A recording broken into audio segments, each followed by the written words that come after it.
Hello बच्चों, आज की इस वीडियो बहुत ही इम्पोर्टेंट होने वाली है आप सभी के लिए जो लोग मतलब किसी एग्ज़ाम की तैयारी कर रहे हैं। ये तैयारी अगर आप स्टार्ट कर रहे हैं तो सबसे पहले आपको ये जानना ज़रूरी होगी आप किस बैकग्राउंड से आते हैं, हिंदी मीडियम से आते हैं या इंग्लिश मीडियम से आते हैं। यदि आप हिंदी मीडियम से आते हैं तो आपको समझ में होना चाहिए कि आपका जो स्टेट लेवल का जो एग्ज़ाम है आप वो उसकी प्रिपरेशन कर सकते हैं और रेलवे की भी तैयारी कर सकते हो, क्योंकि उसमें हिंदी और इंग्लिश का वेटेज रहता है बराबर, समझ में आ जाएगा। फिर अगर आपकी इंग्लिश स्ट्रॉन्ग है और तो आप एसएससी की एग्ज़ाम की तैयारी कर सकते हैं और यूपीएससी की भी तैयारी कर सकते हैं।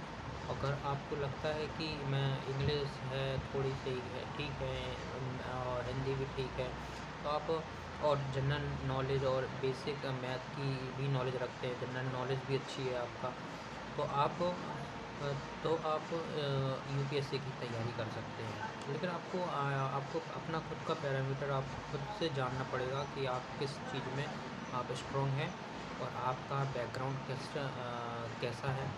और आपको अगर चीज़ें नहीं आती तो ऐसा नहीं है कि आपको फिर ज़्यादा टाइम देना पड़ेगा। ज़्यादा टाइम देंगे तो चीज़ें हो जाती हैं। ऐसा नहीं है कि करता तो आखिर इंसान ही है। ऐसा तो है नहीं कि बहुत ही बड़ा पहाड़ है ये मतलब एग्ज़ाम जो क्लियर करते हैं इंसान ही करते हैं। लेकिन इसमें आपको पेशेंस सबसे बड़ी चीज़ होती है कि आपको पेशेंस रखना पड़ता है। पेशेंस इसलिए क्योंकि अगर आप देखें तो इसका जो सिलेबस होता है, आप सबसे पहले आप जैसे मान लीजिए किसी एग्ज़ाम की तैयारी कर रहे हैं, तो आपको सबसे पहले ये जानना होगा कि उसका पैटर्न क्या है और उसका सिलेबस क्या है। अगर आपको उसका पैटर्न और सिलेबस आपको दोनों समझ में आने लगे तो धीरे धीरे आप कोशिश करते रहिए और आगे बढ़ते रहिए, आपका सिलेक्शन 100% होगा और 100% ही होगा।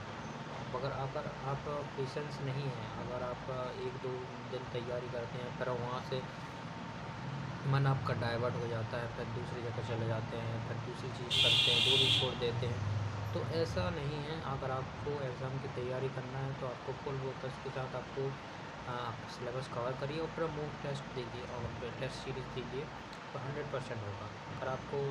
अगर आर्थिक तंगी है तो अगर आपको कोई सपोर्ट करता है तो ठीक है, नहीं करता है तो आप काम भी करिए और काम के साथ साथ पढ़ाई भी करिए, क्योंकि फर्स्ट प्रायोरिटी ऐसा नहीं है कि अगर आपको सरकारी नौकरी मिल गई तो यही, अगर आपके अंदर कुछ और करने का है तो जो लोअर मिडिल क्लास होते हैं उनके लिए नौकरी बेस्ट ऑप्शन होती है स्टार्टिंग में।